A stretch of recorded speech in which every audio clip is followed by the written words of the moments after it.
Welcome. Today we start another topic, that is neural networks. Neural networks are a biologically inspired technique that tries to mimic the function of human brain. If you consider a human brain, it consists of a large number of tiny computing elements which are known as neurons. Okay.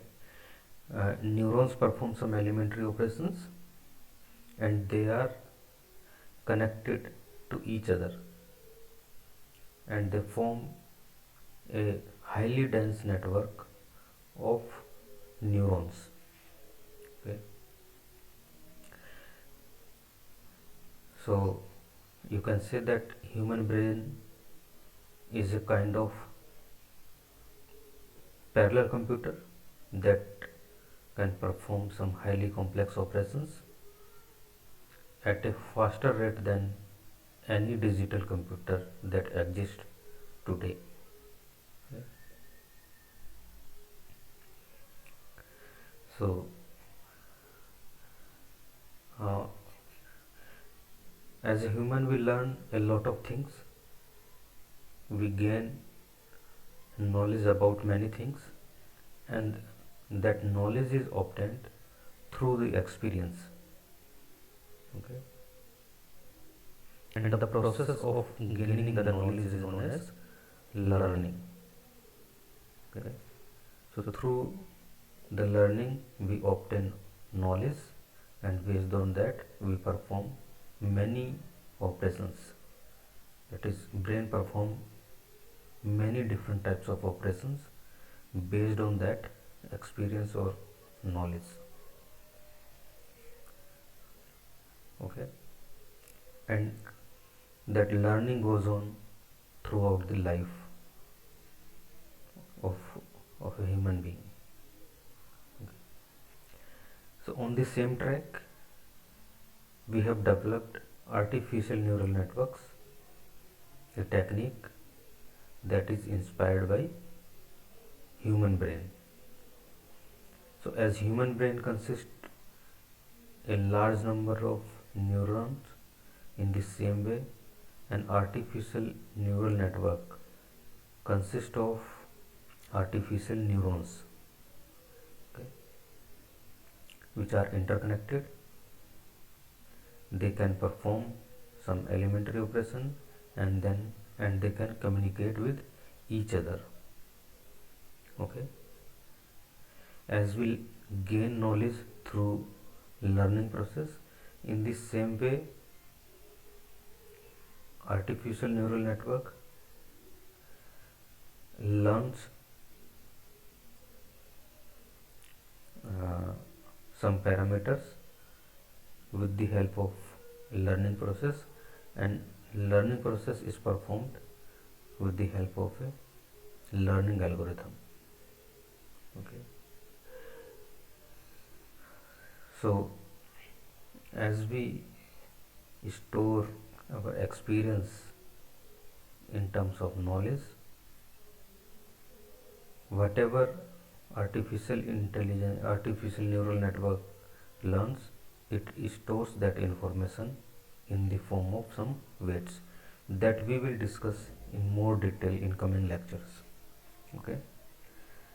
So here, this figure is showing a biological neuron. Human brain consists of a large number of neurons of the order of around 10 to the power 11. Okay. Each neuron consists of three main regions, that is soma, dendrites and axon. Soma is the cell body of the neuron. Okay. Dendrites uh, dendrites receive electrochemical signals from other neurons and they transfer that signal to soma. Okay. Axons are a kind of interconnection wire or interconnection line that receives electrochemical signals from other neurons, and that is transferred to dendrites, and dendrites transfer that information to soma. Okay, so here you can see that this part, this is a kind of bush.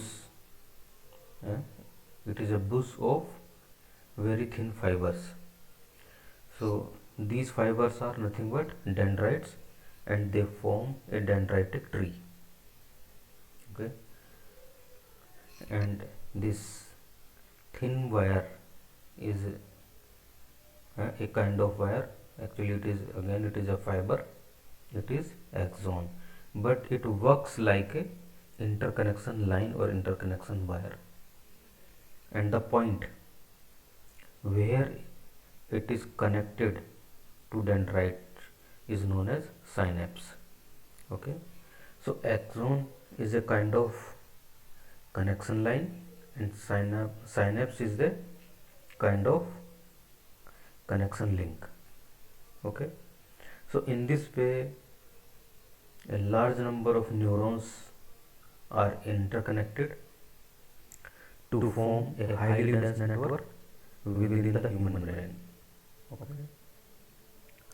these neurons communicate through that dense network, which is formed with the help of axon and synapses. Okay, so on an average approximately 10 to the power 4 synapses are there with every neuron. So you can imagine the density of the interconnections among the neurons within the human brain.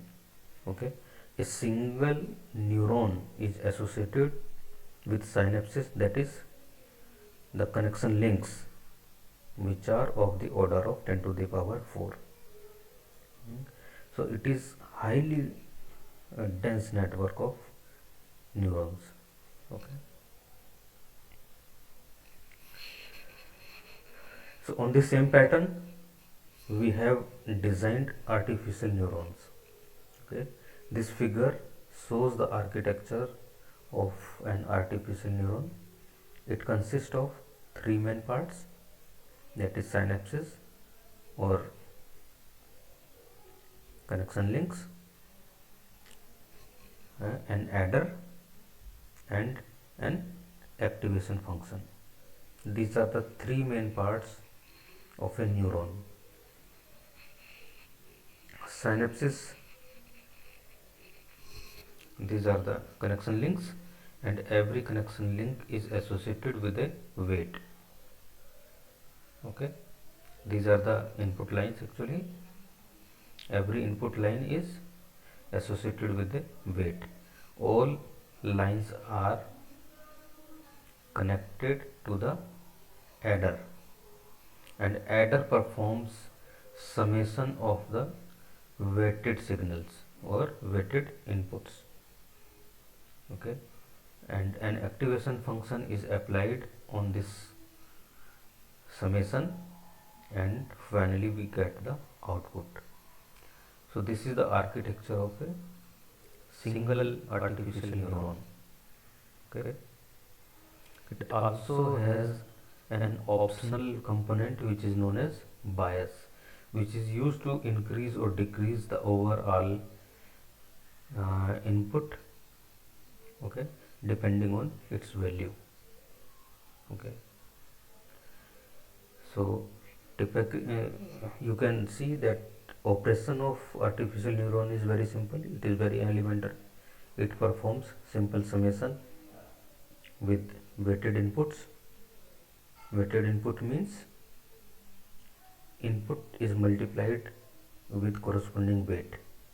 Okay, so it performs summation of weighted inputs, and some activation function is applied and output is generated, and usually the amplitude of the output lies between 0 1 or sometimes between -1 and +1. Okay, So job of activation function is to restrict the output within these limits. Okay. So it depends on the application, it depends on the architecture. If if you want to limit your output within between 0 and 1 or -1 +1, accordingly you have to choose the activation function, because this is the job of activation function, to limit the output within these ranges. Okay, so this is one of the most widely used artificial neuron architecture, but some other variations are also possible. Okay,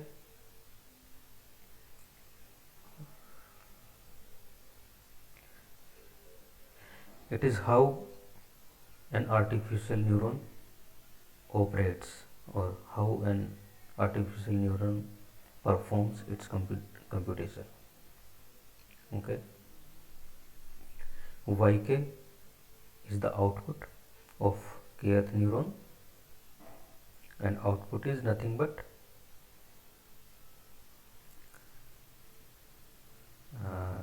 result of an activation function phi. Okay. Phi is applied on vk, where vk is the output of adder. Okay. So vk is obtained like this, that is, we multiply inputs with corresponding weights and we add them. Okay, so this mathematical equation is showing the same thing.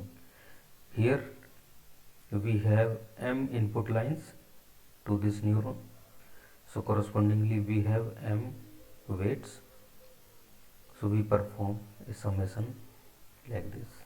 Okay, the same thing can be represented with the help of vector notations, as given here. Here w is a vector of weights and x is a vector of inputs. Okay, so if you perform this vector calculation, this vector operation, then you can get the value of vk, that is the output of the adder. Then we apply activation function phi over this output of the adder, that limits the value between the chosen range, which may be 0 to 1 or -1 to +1. Okay, so if you are using bias also, then output would be obtained by applying activation function over uk, where uk is summation of vk and bk, where bk is the bias and vk is the output of the adder. Okay, so depending on the value of bk, the overall output of the adder either increases or decreases. Okay, if it is a negative value, then it decreases. If bias is a positive value, then it is increases. Okay, sometimes bias may also be associated with the weight. Okay, so in general we can say that a neuron performs summation of its weighted inputs followed by a non-linear operation through its activation function, as it is shown here in this figure. Okay, this adder performs the summation of weighted inputs. Okay, then activation function is applied on this summation with bias, and we obtain the final output of the neuron. Okay, so here activation function plays an important role. Okay, because that significantly affects the output of the neuron. Okay, there are different types of activation functions that can be categorized as unipolar or bipolar continuation functions, unipolar, bipolar, binary functions, threshold functions, sigmoid, and many more. Okay, here let us discuss some popular activation functions. Okay, one of the most simple activation function is the threshold function. Okay, here the purpose is to limit the value of output between 0 and 1. So we limit it like this: V, that is Vk, output of the adder, is greater than 0, then simply we take it as 1. If it is less than 0, then it is considered as 0. This is piecewise linear function. Okay. If value is greater than half, then it is 1. If it is between minus half and plus half, then it is the value V itself, otherwise it is 0, as represented by this graph also. Okay. Here in this graph, which is for threshold function, you can see that if value is equal to 0 or greater than 0, then it is output is 1, otherwise output is 0. Okay. Sigmoid is one of the most popular activation function, which is a S-shaped and strictly increasing function as described by this equation. Here in this equation, V is the output of adder and A is a slope parameter. By changing the value of parameter A, we can change the slope of this curve, which is representing activation function. Okay, you can see that it is a strictly increasing activation function. Okay, value again it lies between 0 and 1.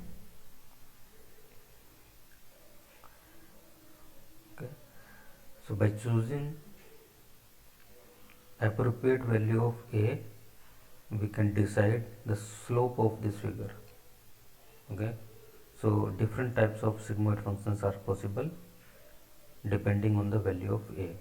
Okay, all these functions, all these activation functions that we have discussed so far, they generate output value between 0 and 1, but sometimes in some applications we need output in a range of -1 to +1. So for that we have to modify, we have to change our activation functions accordingly. Okay, so here we can change a threshold function like this, which is known as signum function, that if value of V is greater than 0, then it is 1. If it equals to 0, then output is 0, otherwise it is -1. Okay, and a sigmoid function